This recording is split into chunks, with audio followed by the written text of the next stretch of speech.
Okay, it's 5:30. I'm going to call this meeting of the Town of Morristown Board and Liquor and Tobacco Control to order. Do we have any agenda changes or additions?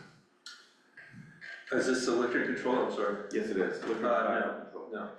So no changes or additions. We have minutes from June 16th, 2025. I will just say right now, I will abstain. I was not at the meeting. I will move to approve the minutes of June 16, 2025. Second. I have a motion by Chris and a second by Richard. Any discussion? Okay, hearing none, all those in favor, please say aye. Aye. That would be 401. Liquor license applications, we have none. Oh no, we do have. Tobacco license. We just had the one tobacco license, right? Yep. Okay. So liquor license applications, we have none. Tobacco license applications, we got one from CO Grocers Group LLC. So I will move to approve the tobacco license renewal for Co Grocers LLC doing business as Green Mountain Market, located at 302 Vermont Route 15 West. It's a tobacco substitute endorsement. Second. Okay, so I have a motion by Chris and a second by Richard. I'm assuming, has anyone talked to Jason? Yeah, Chief Linnell said that he has no issues. Okay, great. So we got no issues from the police department. Any other discussion? Okay, all those in favor, please say aye. Aye. That would be 5 of the unanimous. We have no special events permits, so I would entertain a motion to adjourn. So moved. Second. A motion by Chris and a second by Richard. All those in favor of adjournment, please say aye. Aye. That's unanimous. Okay, we are now out of liquor and tobacco control, and I'm just going to wait for Judy before I open up the select board meeting. Yep.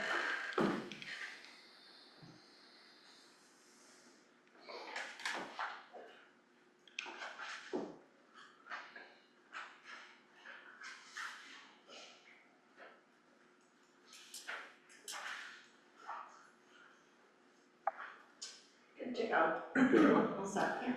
Okay, it is 5:33, Monday, July 21st. I didn't say that before for tobacco and liquor, but it is Monday, July 21st, so I'm going to call the regular Town of Morristown Selectboard meeting to order. Do we have any agenda changes or additions?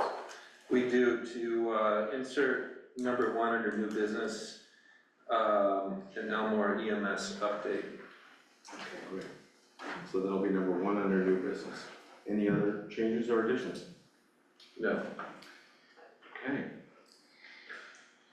Our third item, community comments, and I believe we have some people here to speak. So I just ask you to come up to the microphone and introduce yourself. Great. Hi, good afternoon. My name is Kristen Bogdahl. I live at 285 Jersey Way, and in the interest of time, I'm going to read a prepared statement that we have copies of, and that has been signed by a number of people in town. Together with other concerned citizens, we're here to raise urgent questions about the negative health impacts of the proposed stone quarry project at 2322 Newport Road. The developer has just released the laboratory analysis of the rock as required by the Act 250 Commission. The developer's summary states that the rock is, quote, 80 to 100% crystalline silica, unquote, and the lab report addendum shows all samples at 100%. Silica is an OSHA-regulated substance that, when crushed, forms very fine particulates that travel deep into the lungs and cause lung cancer, CPOD, kidney disease, and other debilitating respiratory diseases. The developer will blast, extract, and crush 49,000 tons of aggregate per year, close to 500,000 tons total, according to their proposal. As the developer's study points out, quartz is the most common form of crystalline silica, and the quartz content of Vermont's rock is typically 30 to 80%. However, with a silica content of 100% or even 80 to 100, this particular quarry will generate a large amount of dust filled with pure silica particulates. This is not an average situation. It is absolutely a public health issue for everyone living downwind or simply visiting the area when the wind is blowing. The prevailing winds blow from the site of the proposed quarry to the northeast, directly toward and over downtown Morrisville. Everyone in that area, including children attending any of the schools in town, and potentially other town residents farther away, may be forced to breathe these harmful substances.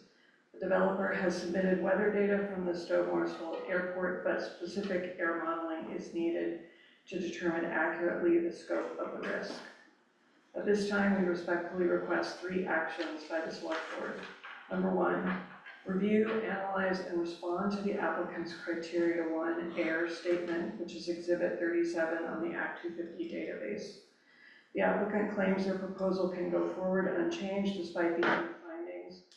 At this crucial moment, we need our Select Board to use whatever public health counsel, expertise, and leverage it has at its disposal to establish an independent conclusion about the health and safety of Morristown residents. Number 2, communicate with the Act 250 Commission that you intend to review this matter. The Commission has set next Monday, July 28th, as the deadline for response to all submittals. However, any party can request an extension. The Select Board is a permanent party in this process and has the right to make that request. Number 3, place the issue on the next Select Board meeting agenda on August 4th, 2025.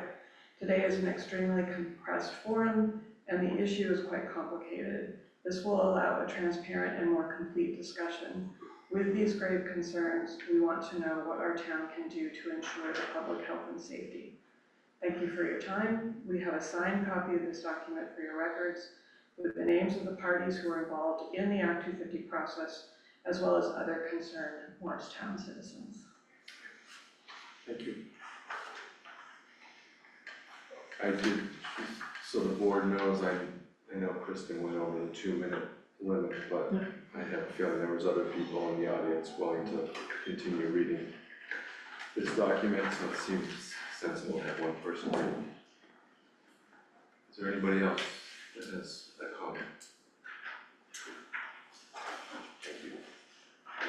Hi. My name is Kay Lovell. I'm the person who takes care of the gardens at the bank and the gazebo. I've owned a home in the village, raised my family here for 15 years. 2 things tonight.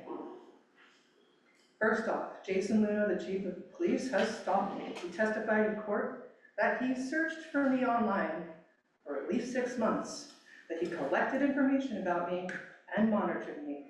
That's the definition of stalking in the statute. Feel free to look it up. He said he did this so often in court that he testified that he searched that morning before he came into court that afternoon. Jason Luno has stalked me. The judge brought up this point in court. The judge asked, how is your behavior not stalking? The judge, okay? Your chief stalked me. Second, a town employee filed a frivolous lawsuit against me. The town agreed to pay for that. It has cost the town so far over $10,000, and they lost. They're appealing, despite the fact that the court found no evidence in regards to that suit with me. The cost was $13,000 from May. What's the amount from June's invoice? This is the public's money from the town budget. It's a lot. $13,000 so far, and now you're appealing? That's a very expensive process. What is the town hoping to gain from this investment in a frivolous lawsuit against me, who's been stalked by the chief of police? We had 20,000 so far. Where are we aiming? 30? How much is this town planning to spend against this suit? Funding a private citizen, public money. Just letting everyone know, that's what's Thanks, Kai. happening. Anybody else like to come up to the microphone? Go ahead.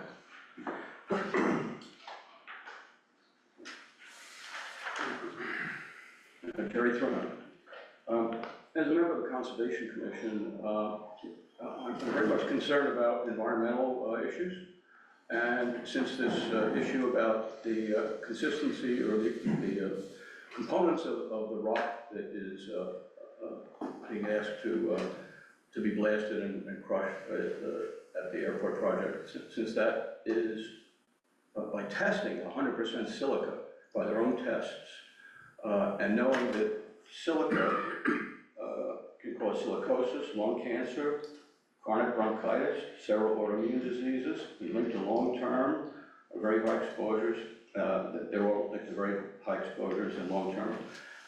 And the project's supposed to be, the blasting and the processing is supposed to take 10 years. Some of these things get developed in 5 years' time. So I think that certainly the duration is not something like, just a week. And it just seems to me that this bears looking into so that we can protect all the citizens of Morristown. Thank you. Thank you. Anybody else that would like to comment? Can I just second what he just said? You can come up to the microphone, identify yourself, and do so. And the reason is, just so you know, this is being taped and it's also for the people that are on Zoom. Thank you. My name is James Tisdale, and I'd just like to second what was just said by this gentleman around this project and the contents of that bedrock knoll and potential environmental and health risks to our community. Okay, great. Now it's Jerry that you were seconding. Thanks, Jerry. Sure. Anybody else? Any other comments? Yeah, go ahead. Hi, my name is Thea Alvin. I wanted to add to Kristen and Jerry's commentary on the potential of the dust in the silica in the dust and the asbestos type particles that can be in the silica can contain asbestos shaped particles, and those particles, 0% of them are okay. Silica is a very common mineral. My concern is that the applicant has said that they will dampen everything in the quarry with water, and that they have also said that there'll be 60 truckloads in and out every day of the quarry for 10 years' time. And for me, that means the truck would have to have water on it to suppress it. Or I don't know how they would intend to suppress the dust particulate when it's on the truck, because any particulate airborne can be incredibly harmful. So I'm curious to know what the rest of the program is that they have outlined that will keep those dust particles out of the air. 60 trucks past my house is quite a lot, and I live right on the road, and that dust comes in nonstop. Thank you. Thank you, Thea. Anybody else?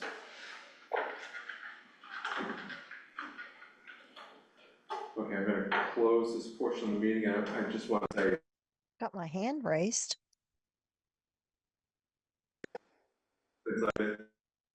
oh, I'm sorry. I apologize. There's somebody online? Yes, Yeah, it's covered up. I can't see your name or your. this is Nancy Donovan, and I just want to add that I think it's time for the town to get involved and shut down this project across from the airport in the fact of doing the mining of the knoll. That just needs to not happen. I think they can still have a viable project without doing the rock blasting and grading of it. Thank you. Thank you, Nancy. Is there anybody else online or in the audience that would like to speak?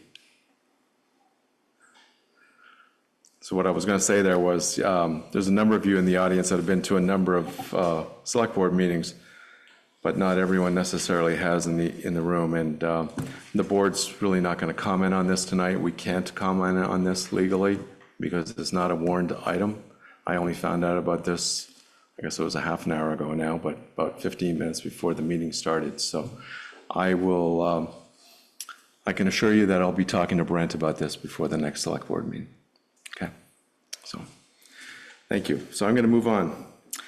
Approve minutes. So we have minutes from June 16th, 2025. I will be abstaining from these minutes as well. So I will move to approve the minutes of June 16, 2025.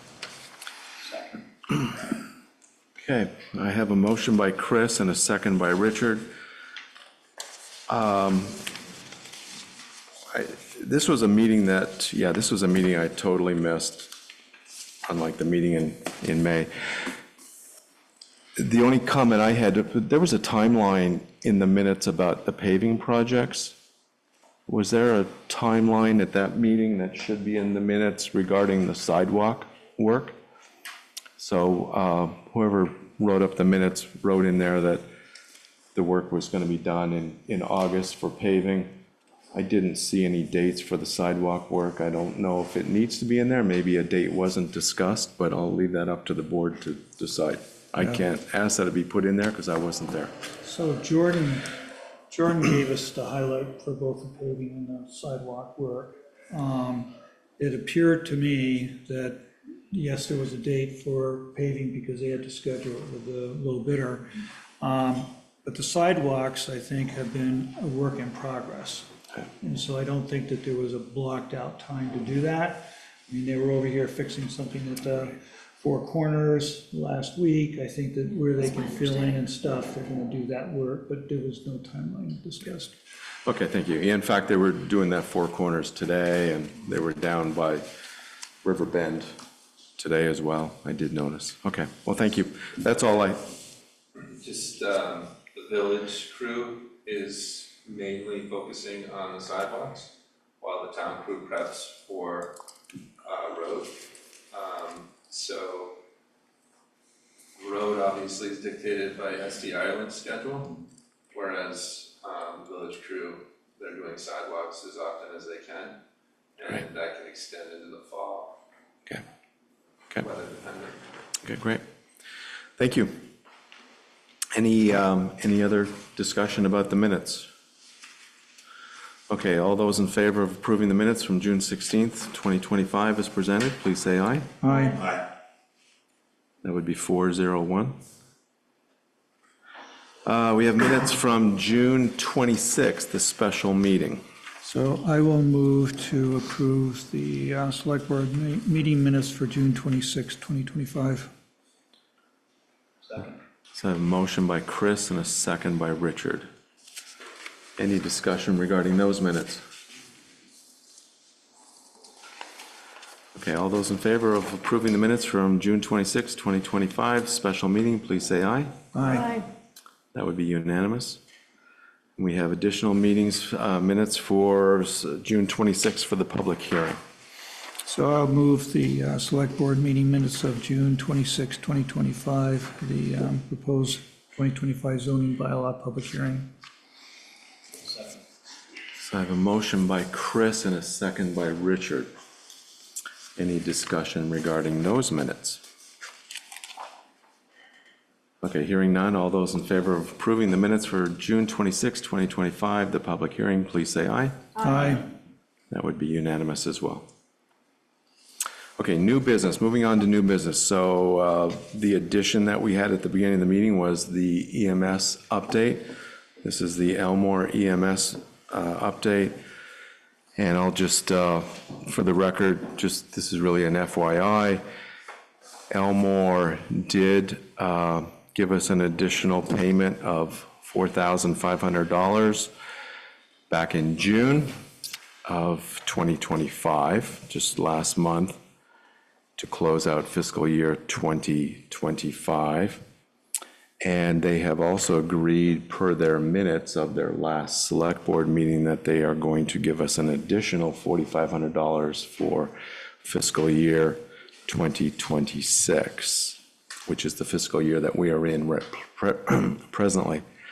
We have no word from Elmore yet on whether they are going to consider RFPs from us or anyone else for the following fiscal year, which will be fiscal year 2027. So we're just waiting to hear on that.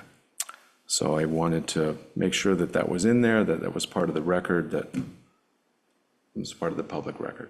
So I don't know if there's any other comments by the board. It's really just an FYI right now. So that additional puts them for 2026, puts them at 39,500, is that correct? That's correct, Richard, yeah, yeah. So that means 3 years in a row of $4,500, yeah. So they've met that request, yes. So Don, I guess I would, I thought Brent might be doing an update, but if you're not, Brent, then I'll voice my kind of comments that I passed on to you through email. I am concerned that as of yet, we still have not had a confirmation from the chair of the Elmo board directly on the proposal that we sent to them that was supposed to be commented on by the 14th of July. Is that still true, Brent?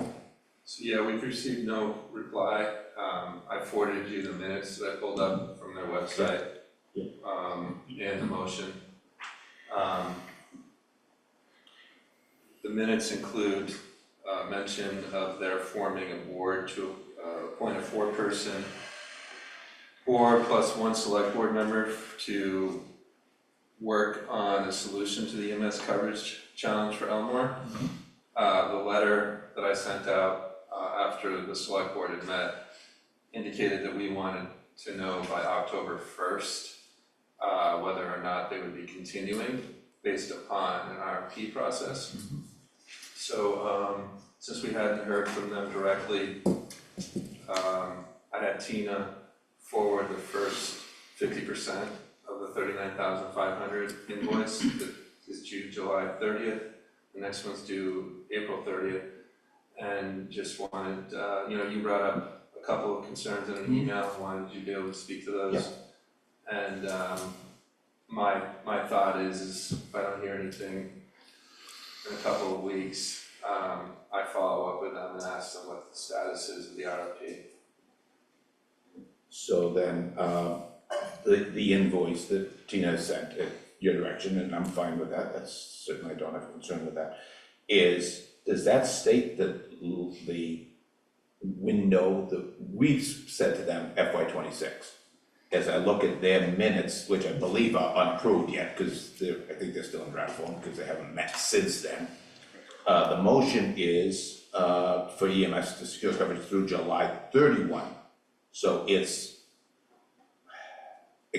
not in FY26 anymore, it closes out in FY27. They're stretching from, however you want to think about it, 13 months if you think about July 1 to July 31, or they're beginning on August 1, building upon the month that, as we provided it originally, was the kind of the safeguard so that we didn't put them in a position where they couldn't have solved or looked at alternatives for ambulance coverage for the town of Elmore. That feels to me uncomfortable, let me use that word. We said FY26 in the letter that you wrote on our behalf, and it was very clear and clean in that letter. There's no question of ability for me to see that anybody would have read that other than FY26, which is a July 1 to June 30 window. And every town knows what that window is. That's not in question.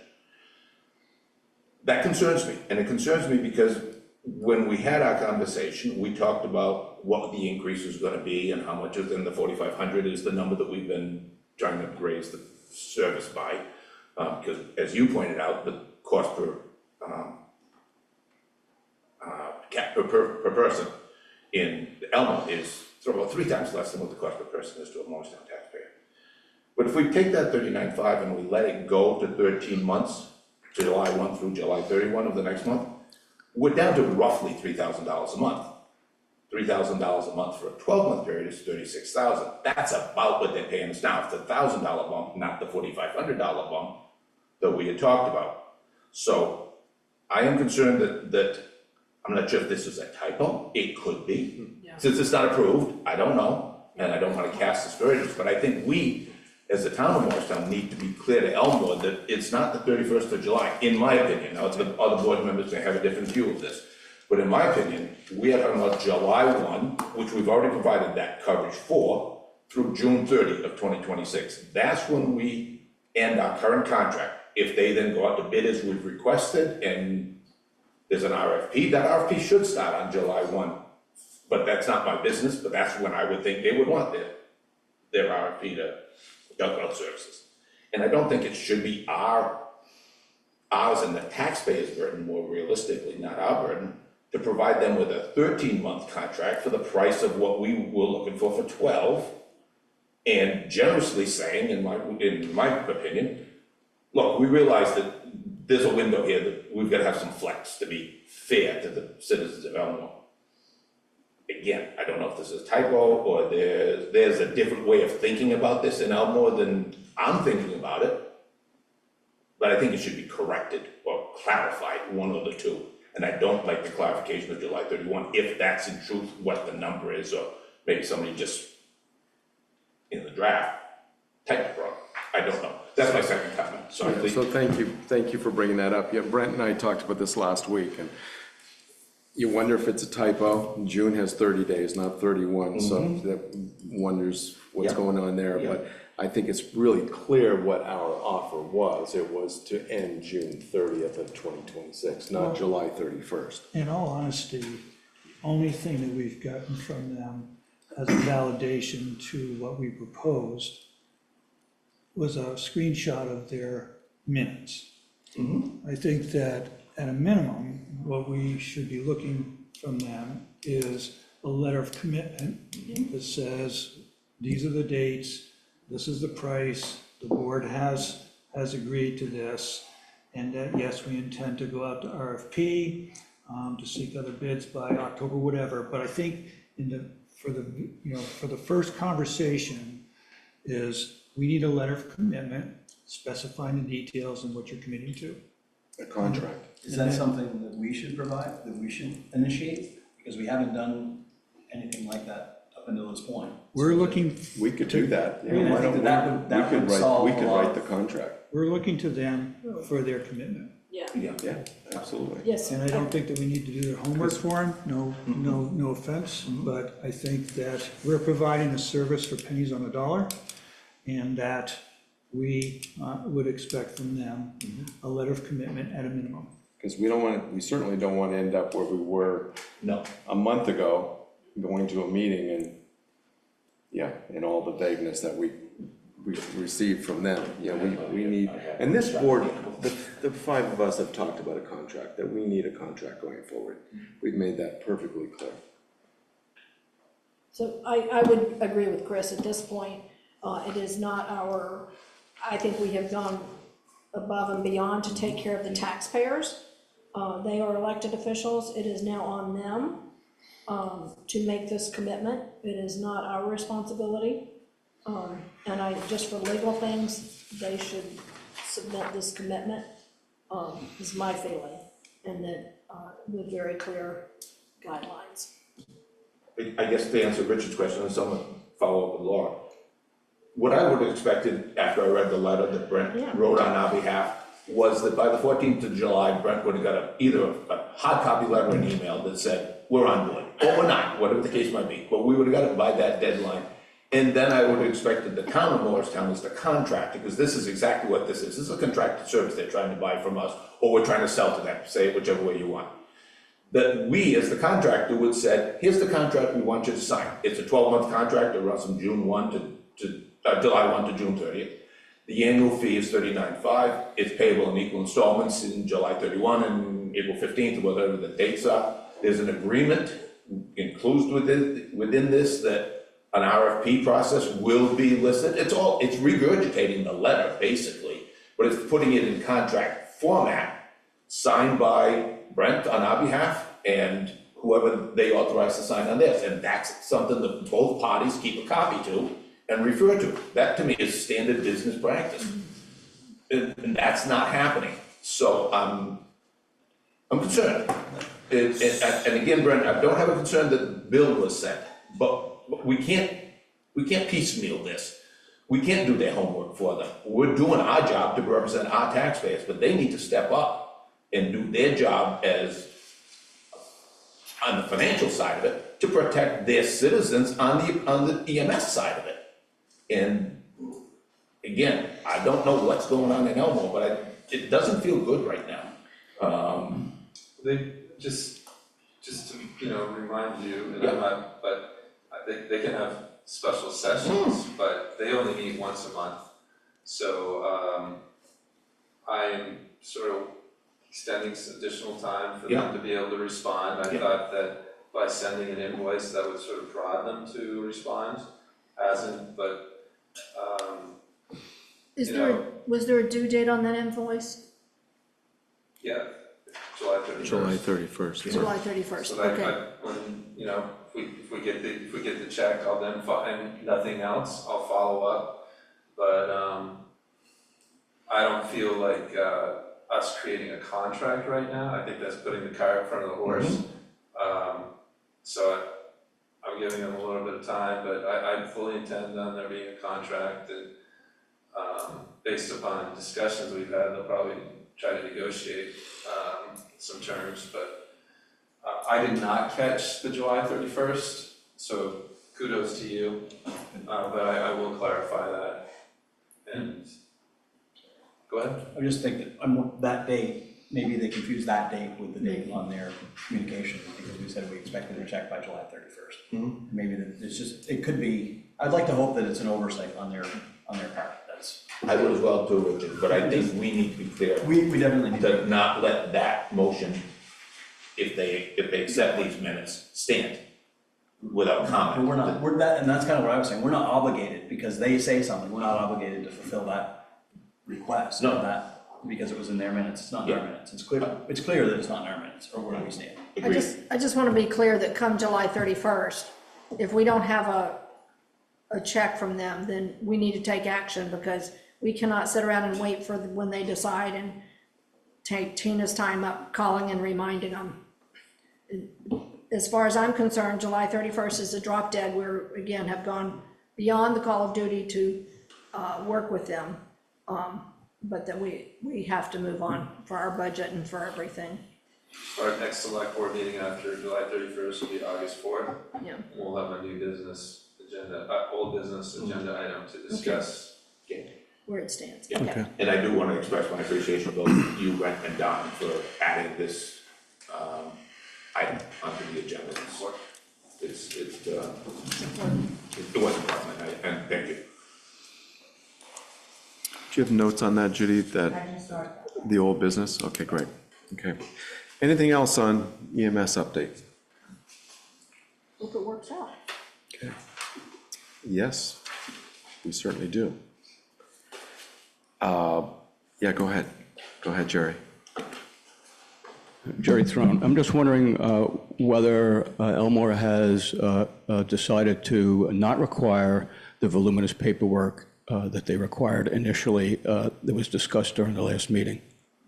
We have not heard more about that, so I'll just leave it at that. So as Brent has said, they haven't gotten back to us in the last couple of weeks, but we haven't heard any more about that. You're right.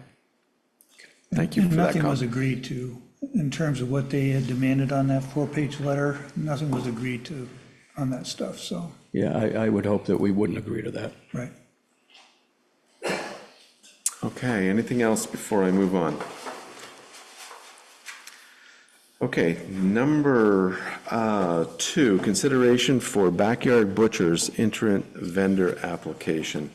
So we have a application here for an interim vendor license from Backyard Butchers, 1620 Friendswood Drive, Suite 107, Friendswood, Texas, 77546. It's my understanding that this is the truck. I know I've seen this truck selling meat up at Tractor Supply. I've been told it's been in the Country Home Center parking lot as well. It may have been in other parts of town as well. But we have an application here. So I'm just gonna open that up. I'm gonna open this up for discussion, although I guess one of the questions I had, I'll just start with my question as read through this. And I just did state the address. It is a Texas address, which begged for me the question of, is there a local interest in this business? Now, clearly, there's a local interest in terms of the business that allows the truck to be parked in their parking lot, and it might draw customers and clients to their business, but I'm just wondering if there is a local interest. Is there somebody who lives in town or lives in the area that is working for backyard butchers? So I don't have an answer to that unless somebody on the board does. So I would open this up for board conversation. Go ahead, Laura. I have a lot of information. I have pictures if anyone has not seen it. I did some research. They do not have a business license in Vermont.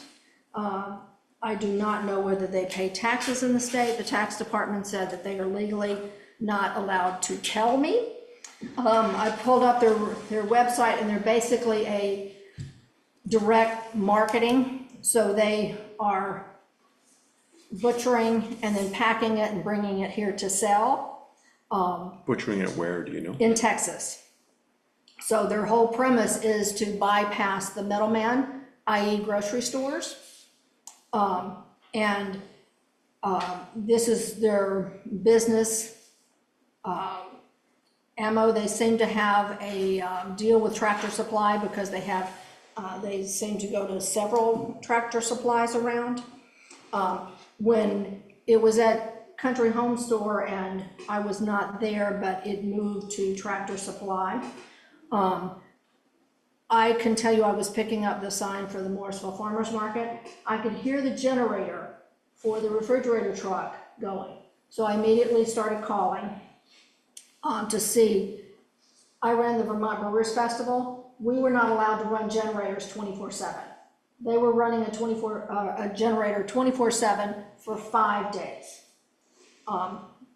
Environmental, all kinds of things. The signage. This is not a logoed truck.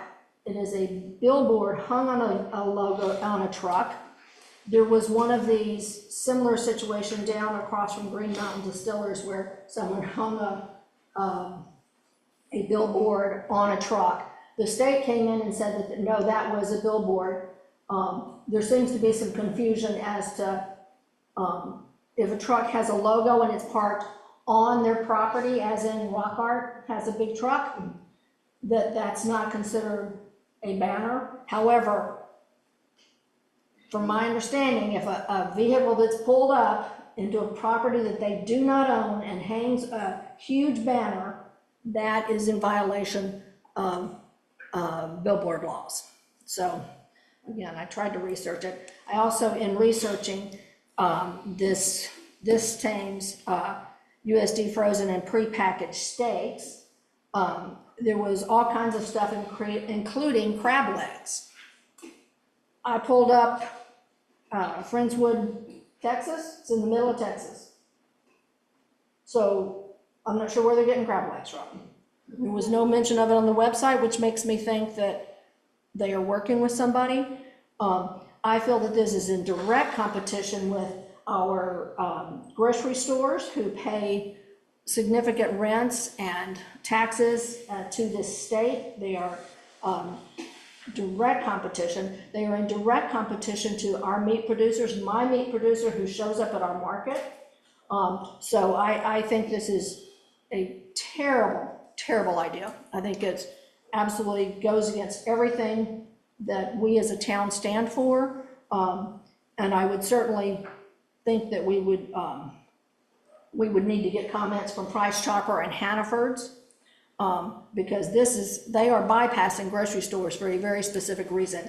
And my biggest point on any kind of sales, this money goes right out of town. Every single cent drives away. which I am adamantly against. So that's my feeling. I have the emails if anybody would like them. Could I ask you a question? Is there anybody here from Backyard Butchers? So Judy, Is there anybody online from Backyard Butchers? Tractor Supply, I'd be curious to see if Tractor Supply is being paid to allow, is getting a kickback. So a couple comments. Either Morristown is open for business or it's not. And I think to become, as a board, to become selective in how you approve or not approve an itinerant vendor license, it doesn't send the message, I think, that many communities want to send regardless. We approved a vendor license for an ice cream truck. There's people in Morristown to sell ice cream.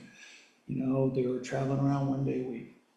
You know, I find it curious that they've already operated and this is the first permit that we're seeing, and why? Have they been called on the carpet? Is that the deal? Is it a zoning infraction? Is there a reason why, if they've been at Tractor Supply and Country Home Center and other places, that this is the first time we've seen an application? I think it's the I first don't time know they've been the in answer to Morristown. that. I don't believe it's a zoning violation. I don't believe zoning speaks to this. Tyler's in the room, may want to talk about this in a second, but I don't believe so. Go ahead. so a couple of select board members were contacting me over the weekend that they showed up, I think maybe the Friday before, let Tyler know about it.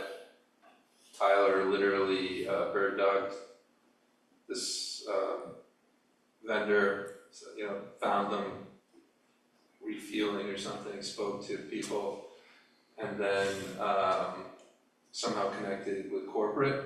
So Tyler is here. This is one of two things that he can provide some more facts about this, but our zoning bylaws are basically silent except for individual permits that might state like you can't sell goods outside of a fenced area, but our zoning bylaws don't address this sort of business sales. So also Judy reached out to them on at least 3 occasions to see. Yeah, to see if they were attending and get a response. So Tyler's been successful connecting both the people that were here locally as well as corporate, but other than that, we've not been able to. And Tyler, if you'd like to hear what he has to say, is here, ready to speak. Other comments from the board? Let's hear what Tyler has to say. Okay. Some comments, but. Yeah, I would agree. For record, Tyler Masha, zoning and planning administrator. So I found out about this kind of as I was driving away to go on vacation that particular week. I saw the truck set up as I literally was driving to go camping, so I knew what I'd be dealing with on Monday when I came back. Long story short, I knew the truck was set up, went over to the store, made contact with the store manager and kind of asked like, hey, what was it doing? The way he described it to me is he was approached by Backyard Butchers, asking like, hey, would you be interested in us hosting, this event, being in your parking lot to selling meat? And the idea behind it was to generate sales for the retail establishment. So the idea is you come over, hey, there's some steaks here while you're here. Hey, maybe I need to get some light bulbs, maybe get some tools.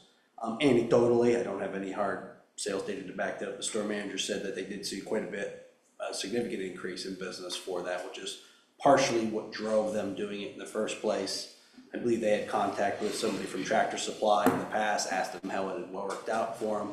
They said they saw a bump in retail sales, so they did it. There was an interesting conversation, and to Brent's point is these types of one-off things are or one-off or like limited types of events are difficult to regulate.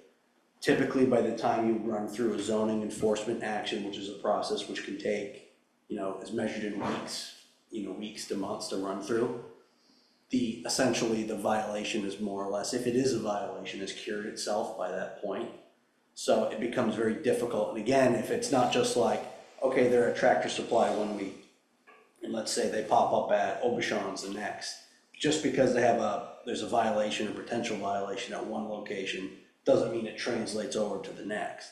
It's a whole new, the process essentially restarts itself, it's a new violation, you know, so that's kind of, assuming that it even is a violation. And to Brent's point, our regulations don't really speak, they don't necessarily permit it, but they don't explicitly prohibit it either. So, and to be fair, this is not an uncommon scenario. I think if you were to look around at other municipalities in terms of dealing with food trucks or ice cream stands. It came up in Richmond when I worked there. People might be familiar with Glory Burger. There's these local Richmond kids that have a food truck that they go around to a lot of various different events, and they wanted to do some pop-up events in Richmond, and it was difficult because our regulations didn't really allow it, but we also allow like the farmer's market and stuff in Richmond that went on that didn't really require a permit, but that was on town-owned property. So there's a lot of nuances and stuff to this that weren't mirroring out. But yeah, but I will say, when I just saw the truck in the parking lot across the street and I drove over, once I found out they were there, talked to the guys, gave them my business card. They're not involved in anything, they're loading and unloading the truck, but they got in touch with whoever their manager was. They got in touch with me within, I would probably say 3 hours, and then I had an application. They were very, at least initially, very responsive to me. I don't know if they have since decided that maybe they no longer, you know, they're gonna might get the license, but I may not choose to do another event. I'm not sure, I can't speak to that. I haven't spoken to them in weeks at this point, but. Well, this application doesn't have a date of operation, it has hours of operation.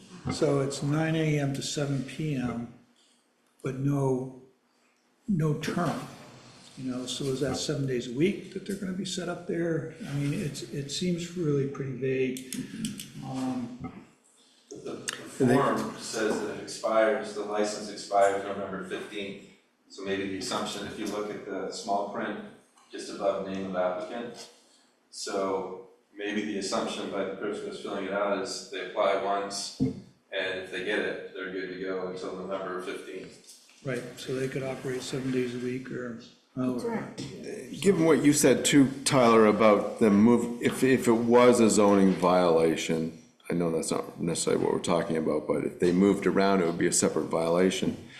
This license would be for a particular location. So they would only be setting up at that one location, 88 Center Road. They wouldn't be able to move that truck. And a quick Google search says 88 Center Road is Tractor Supply. Would there be any reason, I mean, we could, I'm just assuming for a second, if we did approve this application, we could make it temporary on our part too. So we could, for example, say it's July 21st today. We could give them a license till August 21st and give the community a chance to get some feedback back to us if we thought that that was important. I mean, I'm not hearing a lot of complaints. I'm not hearing a lot of issues, besides the fact that this truck has moved into town, but it sounds to me like that is an option if we wanted to give them a license to give it to them for a short period of time and try and get some feedback. My concerns are consistency. This situation happened on the heels of the ice cream truck, and I feel like we put that business through an extraordinary amount of scrutiny. And the fact that I'm wondering if this permit request is like asking forgiveness after they've already done something. And being, to Brent's point, I understand Brent's point about the expiration of the 15th of November. But we were very, very specific with the ice cream truck about where they could go, what day they were going to be here, and the term of their route. We were. And I don't know if we have to revisit this process, but I think we need to be really consistent and have something more formal set up than just it expires the 15th from 9 to 7. And I know that some of the other businesses in town were not particularly pleased with the fact that they were there. I heard from a couple of people who shall remain nameless, but they were not happy that the truck was there. And I guess it begs the other question, what's the enforcement? How do you, That's- how do you enforce this permit to begin with? Because, you know, other than the ice cream trucks, it's the first time in 2.5 years that I've been on this board that we've seen itinerant, I didn't even know itinerant vendor's license existed until the ice cream truck. So, I mean, we can put whatever conditions you want to put on it, but what's the enforcement? What's that look like? That would be my overarching question that this raises is from Tyler's description and Brent's agreement with it. It seems like whether they have a license or not, it's kind of the wild, wild west. They can just pull up and do something by the time Tyler or Brent hears about it. We've got to go through a whole process, Tyler, is what you're telling us? It's- Yeah, if I'm doing zoning enforcement, there is no real scenario where I just show up and just say, this is over, and then, I can't issue a ticket, I'm not showing up with a ticket book, essentially. So how it would work is, and it wouldn't be for them, it would be the property owner, so like, hey, listen, you're, how you feel, and again, I'm not saying this is a violation right now, for the record, it's ambiguous, but let's say if I reach a determination that it is, I would reach out to the property owner and say, hey, usually, typically I would issue a warning, say, hey, not a formal warning, but hey, listen, I've looked at this, I feel you're in violation based on X, Y, or Z, here's how you can cure it. I'm gonna give you a week, 2 weeks, get back to me with how we're gonna fix it. If they ignore it, then we go, okay, then we're gonna issue a formal warning, which is a notice of violation. Then after that, you issue a formal warning, and the last step is a formal notice of violation, which gives them an additional 7 days to correct the violation. If at any point they correct the violation, it stops. Okay. But the problem is they correct it, let's say it pops up somewhere else, everything starts over. So this truck that is sitting at Tractor Supply, you go through all of that, They pick it up and move and it. they move, and they drive it down to Louis Ferris's old McMahon's Chevy, and we start all over again, is what you're saying. Yeah. The fact that they were violated at Country Home or Has no has no bearing. No bearing. And in fact, that was the case with any property owner. Let's say if they're in violation on one property. Yeah. And they pull a new zoning permit for something, that has zero impact on what they're doing. It's on a case-by-case basis. And it does make enforcement hard, which is generally why I try and go with, compliant, voluntary compliance. Yeah. Because it's expensive on the part of the town. The ultimate end goal is the attorney gets involved, and then we take it to court, and then the question remains, does the town ever really recoup the money that it invested in? Yeah. From my understanding of the process, not rarely that does that happen. So, I mean, it's really a whack-a-mole situation for you. I mean, I think that if we're gonna, what's the purpose of issuing this permit if there's no teeth behind it? So I guess, is this a chicken and egg thing where we sit back and say, at this point, we're not gonna issue any more itinerant vendor licenses until we have a direct policy that gives some legal authority to, whether it's the police department or whatever, to enforce this thing, because otherwise this isn't even worth the paper it's written on. Well, I had asked for that back when this ice cream thing came, because I saw the potential. Now, the way most events work, that Tractor Supply would say, hey, I'm having a special event, would pull a special event permit. So I don't know any other town that has something like this, and this was my concern, was this was a wide open, and now we've got an issue. And that this is, again, they are in direct competition with our grocery stores, so this is not like they're bringing something new to town that we don't have. They are blatantly undercutting our farmers and our grocery stores, who we make money on, and all that money is leaving. So I think I would like to put a hold on these itinerant completely. I'm planning to go to planning, because I feel like we need to get very clear. I feel like they're in violation of Act 250 for generators. I talked to, couldn't get a definitive. I think they're in violation of signage. I think they are in violation of so many things where we are trying to regulate other businesses and saying, and Rock Art is one of those. They are not allowed to have a big banner off the back of their building. Yet here comes a semi-tractor trailer truck and pulls in. That is, you know, such a slap in the face to Rock Art. We need to fix this loophole. Our businesses are in trouble, and we cannot allow people to come in, and like I said, they're not just selling beef. I don't know what's coming out of that truck, but they were advertising crab legs. And you're right, I don't want to be up there. I don't want to pull in and have to listen to a generator. So this is this is very different than an ice cream truck that we regulated, who's white in Hardwick. They are a business, they are registered in the state, they are paying taxes in the state. These have no investment whatsoever, and if you pull up their website, they clearly have contracts with Tractor Supplies around the country. So, I'm totally against it, and I would like to put a hold on all former previous and itinerant, because we have created a nightmare that is going to force our businesses to leave town. So we have an application in front of us. I would entertain a motion stated in the positive so that the board could take action on this. So I guess just one other question for Tyler. Tractor Supplies, the only way that you could cite them is if they were violating a conditional use. Yeah, they would have to see it, and there was conversation, I think, about that at one point, whether or not they could, outside retail. At what point do we draw the line where there's, you know, you're allowed to do stuff outside? And to be fair, I struggled with this too. So let's say this wasn't a meat truck. Let's say this was Milwaukee Power Tools, wants to have an outside event for the day, right?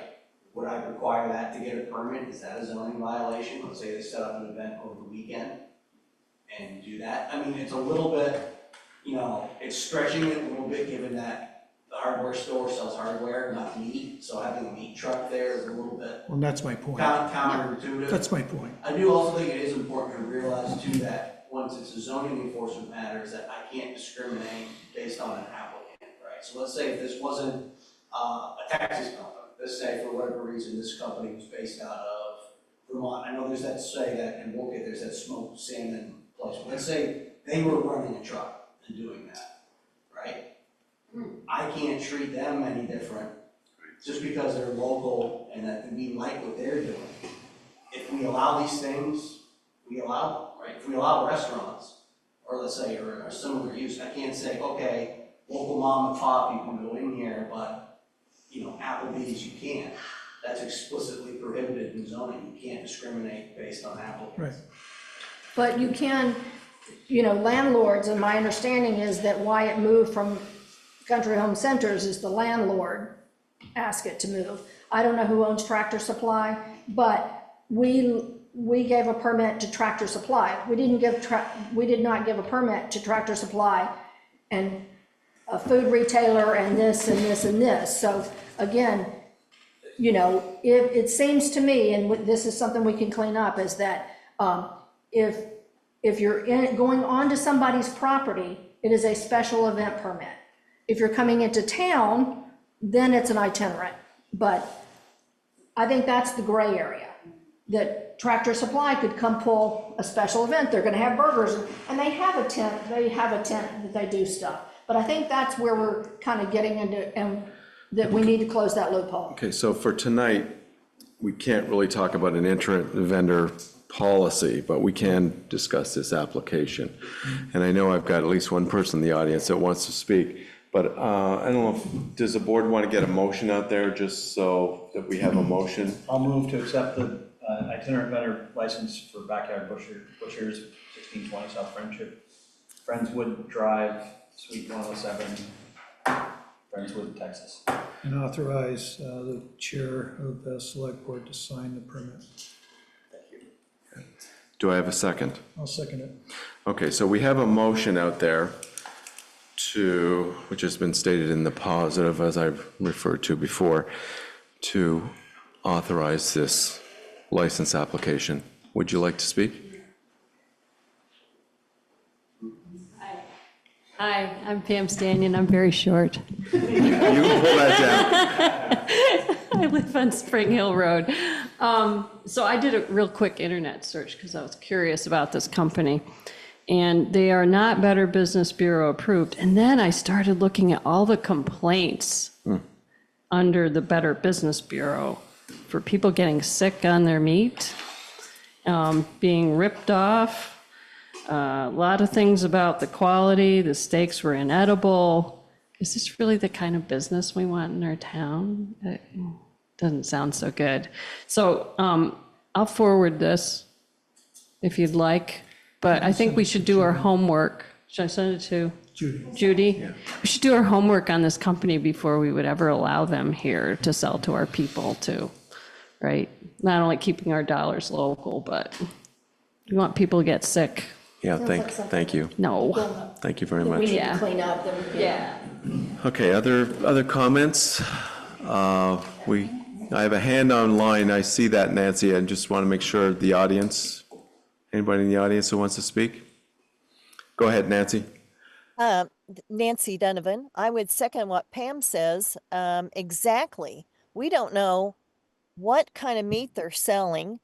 Why are they driving 2,000 miles or more to get rid of this meat? It's an unknown quantity. I'm sure they don't have USDA or any other certification of what it is and what they're selling. We should absolutely not allow it. Okay, thank you, Nancy.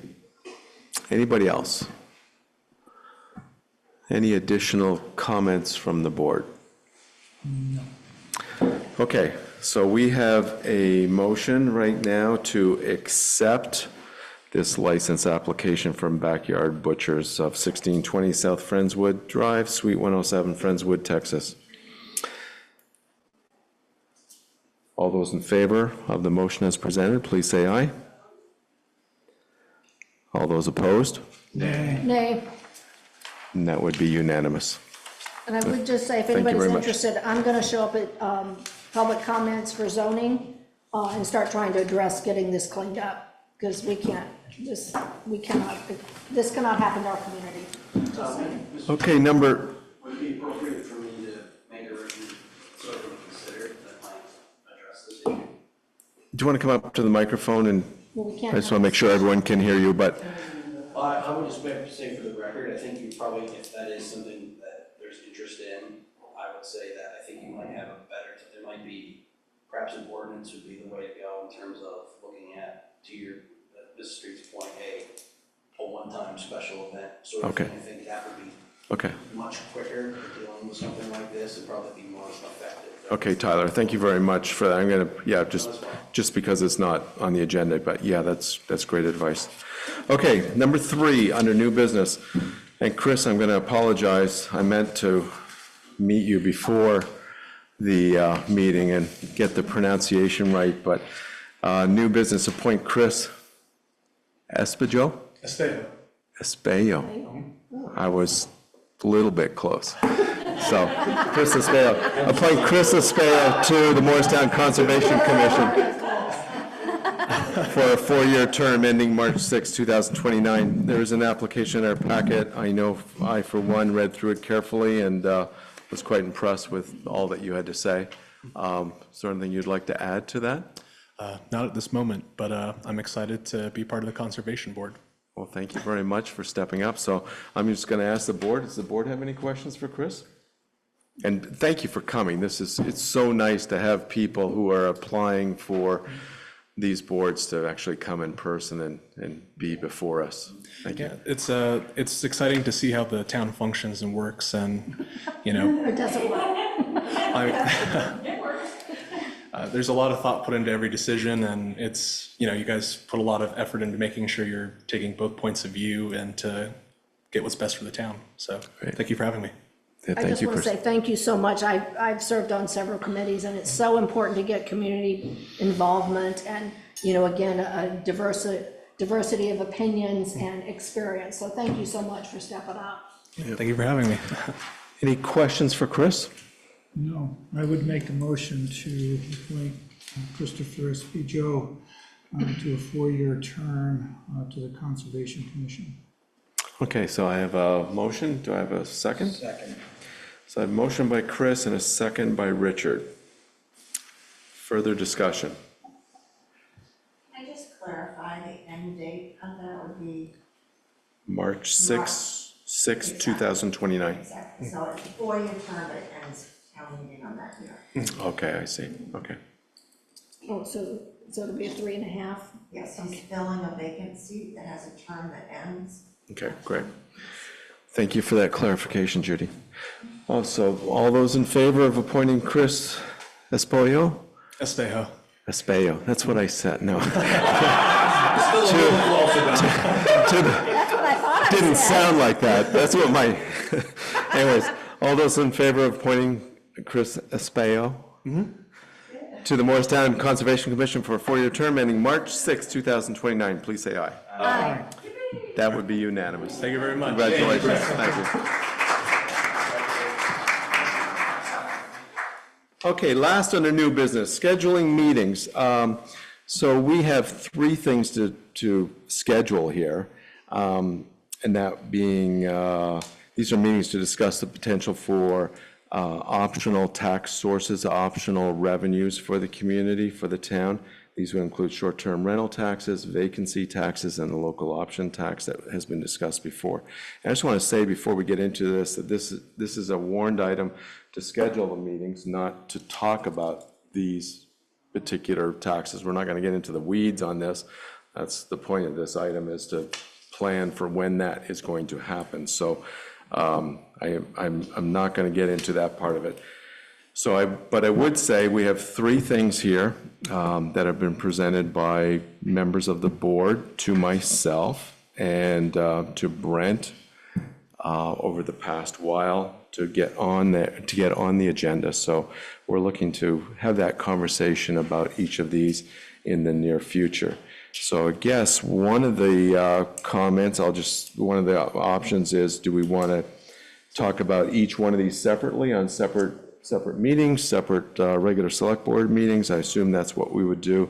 Do we want to talk about all 3 of them together, or do we want to talk about a combination of them? And then, of course, the more important, or at least as important part of this is when we would do that, how quickly we would do that. I would hope that we would do this sooner than later. Don, can I get a clarification, please? Yes. I had requested a short-term registry, which Stowe had input, which I'm not sure if that's what you're implying, but I think a registry is different than a short-term tax, because a registry is a one-time. So I would like to have a discussion on registry, not a tax. Not a tax, okay. And that's fine. It did come from you, and that's why it's here. Okay, So, yeah. so we can change It's a that. I very don't have any different- problem. Thank you. I don't have any problem with changing that.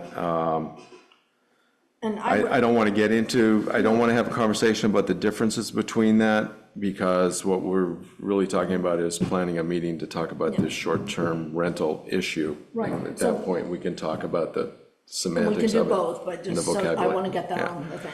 Again, I don't want I think too. to, it was warned this way, so I need to leave it that way Yep, for now. understood. It would make sense, I think. The local option tax piece, there's a lot of components to that. And I think we'd want to invite Jeff Carr back, the state economist, to talk about it, maybe update some figures and sort of lead the conversation in terms of what it can and cannot do. Okay. So I would like to see the local option tax piece be a separate night that's sort of dedicated to that. The short-term rental registry and the vacancy tax, I don't know much about it. I don't know how detailed it is, who would talk about it, and whatnot. But I think the local option tax, we've discussed this off and on for a year and a half. I think it would be good to have that as a separate night. Agreed. And that's fine. And the fact that we have had multiple conversations about the LOT, the local options tax, maybe that's something that could happen sooner. And I would, yeah, go ahead. Well, I'm just thinking that, if we are going to be voting publicly on this, do we shoot for March as a target date? And knowing that we're gonna be beginning to talk about budgets, late October, early November, I think the sooner that we can get to these conversations, the better. Agree. Do you think it would be ready in August to talk about LOT? I think it really depends on Jeff Carr? Jeff Carr. And my So concern maybe, is, maybe we could, just one sec, maybe we can just ask Brent and Judy then to contact Jeff and find out which of the upcoming meetings that are scheduled he might be able to attend? Sure. my concern is people are on vacation in August, and I think these are very heated subjects. So I would say that I would request that we wait till very end of August, 1st of September, when kids are back in school, so that we have as many people, because this is gonna be controversial, so, and it affects a lot of people, so I think we need to get as much input. So if we could wait till end of August, because kids go back to school, I think, what, the 20th or something? So So do you want a special select board meeting the end of August, since the select board meetings are the 4th and the 18th, or September? I think we're talking September, probably. Kids would go back to school at the end of August. Teachers will be back around the 20th, but, okay. yeah. I just want to make sure that we have as many people that have the ability. I'm okay with a special, because I do think it's going, certainly the local option tax is going to be a long one. I think the registry, we've talked a little bit about, vacancy is new, but it's a little more obscure, and it's a little more targeted, so. And since you brought up those two, Laura, would you want to, with the short-term register, the STRs, let's just call them STRs and the vacancy tax? Yeah. Would you like to do a presentation on that? Or have you been doing research on it, or do you want to have somebody come in? Well, there. And or perhaps do you have any thoughts on forming like a small committee to look at this? That would be great. I do know that there was research already done, and that it's in Tyler's, it should be on our files about a registry. But I'm happy to do my due diligence and do that. And I would love to actually have I can do a committee too. Would anybody be interested in a committee? So Let's do a committee. how about if we plan this for September then? So reach out to him, see if he's available September 2nd. If he's not, the next availability is the 15th, unless you want to see, a special select board meeting the second week of September. Well, The LOT, I mean, I'm looking at the board, the rest of the board right now. I know you already said you'd be happy with a special meeting. Would the rest of the board be okay with a special meeting on LOT? I think so. I think, it is an important topic for this community to have a conversation about, so I think that we need whatever it takes. I think we have stuff that was presented to us tonight about Act 50. I think we've got a lot of things coming up in August. Yeah. So if we do late August, early September, I think a lot of it's gonna be determined by Jeff's availability, what dates he's available. He may not be able to land on a Monday or a Tuesday in September, so let's reach out to him, get possible dates, late August, early September, and see if we can get something locked and loaded. Okay, and then for STR's vacancy, also do a special meeting? Or No, I think, because I don't think it's that big of a topic, and it's more focused on very particular groups. So I would like to set up a committee, and I can put a request out on Front Page Forum. But I think we could definitely schedule it first part of September, because it's such a focused group, a targeted group that it hits, that those people can show up, so I don't think it's a huge conversation. And I'll certainly reach out to the folks that it would affect, to contact them, to be So aware. we'll wait to hear back from you then in regards to when to schedule that at the select board I think level? we could schedule it in the 1st of September for sure. Or we can get bumped if Jeff can come. How about that? So what have we got, September 2nd and September 15th? The 2nd is a Tuesday, isn't it? I would say consider the registry and the vacancy tax as a regular agenda item. How about So- on the 15th? I think that's fine. Okay. So we're talking about a LOT meeting, a special meeting in September, dependent upon Jeff Carr's schedule, and then an STR vacancy tax as part of a regular select board meeting on September 15th. Okay. And Don, I would, if I can have the floor for a second, I would say I think it's naive to think that one meeting will be enough. Oh, I agree. It's gonna go on for a while, and if, no, we haven't made this decision, but if we were trying to have this conversation for a March vote, then part of the other conversation is gonna be, and what do you want this money for? I mean, we can understand how an LOT works, how a short-term rental registry works, how vacancy tax works, but I believe most taxpayers, myself included, wanna know, what are we gonna do with this money, and how are we gonna apply it? And we can all run a list in our head of the big tickets that we think we need, but I think we have to have that conversation as well before we go to any vote of the public. Yeah. Because to just raise money for the sake of raising money without a goal isn't gonna get us any place. It's gotta be earmarked, doesn't it? Yeah, well, and then, so that'll be one of the subsequent meetings. Yeah. Yeah, okay. So, I'm just wondering if Jeff's available, because school starts on the 20th, right? Somewhere in that. Probably the 27th, 28th, somewhere in there. My guess is the 25th will probably be the first day of school. Okay. Yep. I just think this conversation, the sooner the better, when Jeff's available. Yeah, okay. Rather than to push that into. If you want another select board member on that committee, I'd be happy to help you out. Sure, the gentleman was left, but sure. Okay. The, Okay. I will ask for the information that was previously formed for the registry, because I think data and everything, there's a whole report page, so hopefully that's. Okay, thank you, folks. Josh Goldstein, go ahead. Question of clarification, we keep saying local option tax, is that lumping in meals and rooms? Are we going to? I'd say everything is on the table right now, Josh. There's been no decisions to add in or not add in any of those three elements that are available. Understood, there's a local option tax for 1%, and then there's a meals and rooms. We're not ruling out meals and rooms tax. This discussion is about all of those things, correct? Correct. Great, awesome. Laura, I echo, I don't know who just said it, Don or Chris, but I'm happy to serve on that committee if you form one. Love to have you. I'll reach out to you, Josh. Thank you so much. Very good, thank you.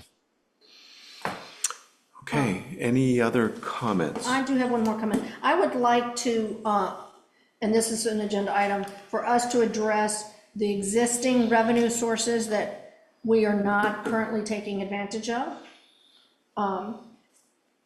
One of which is my understanding is there's been 3 years that the electric plug out here has not worked and we have not generated any revenue. We are working on the 19 roads. I think we need to address whether Oxbow is going to potentially be a revenue generating source or not. We've never had that conversation. So I think we need to review existing revenue sources and be very clear in cleaning those up before we start talking taxes. Okay, great, thank you. Okay, moving on. Old business, we have none. Approve the warrants. I would move to approve the warrants. I have a motion, do I have a second? Second. So I have a motion by Chris and a second by Richard to approve the warrants. Any discussion? Hearing none, all those in favor, please say aye. Aye. And that would be unanimous. Upcoming schedule. It is, we have 2 regular select board meetings in August, right now, August 4th and August 18th. Those are both Monday night, and those will both be at 5:30. Other business. I would move that I make a finding that we go into executive session to discuss confidential attorney-client communications, premature disclosure of said advice for the potential civil litigation will put the town at a substantial disadvantage. I have a motion, do I have a second? Second. Motion by Chris and a second by Richard. Any discussion? All those in favor of the motion as presented, please say aye. Aye. And I would further move that Be we enter unanimous. into executive session to discuss confidential attorney-client communications under the provisions of Title I, Section 313A1E of the Vermont statutes, and to include Town Manager Brent Raymond, Executive Assistant Judy L. Berry, Zoning Administrator Tyler Masha, Assistant Town Treasurer Mitzi Fleming, Village Manager Scott Johnstone, and Attorney Matthew Bloomer from SPNF Attorneys. I have a motion, do I have a second? Second. So I have a motion by Chris, second by Richard. Any discussion? Okay, all those in favor of the motion as presented, please say aye. Aye. That would be unanimous, yes. Thank you, everybody. Thank you. For everybody online, we will be back when executive session is over. Thank you. Yeah. So,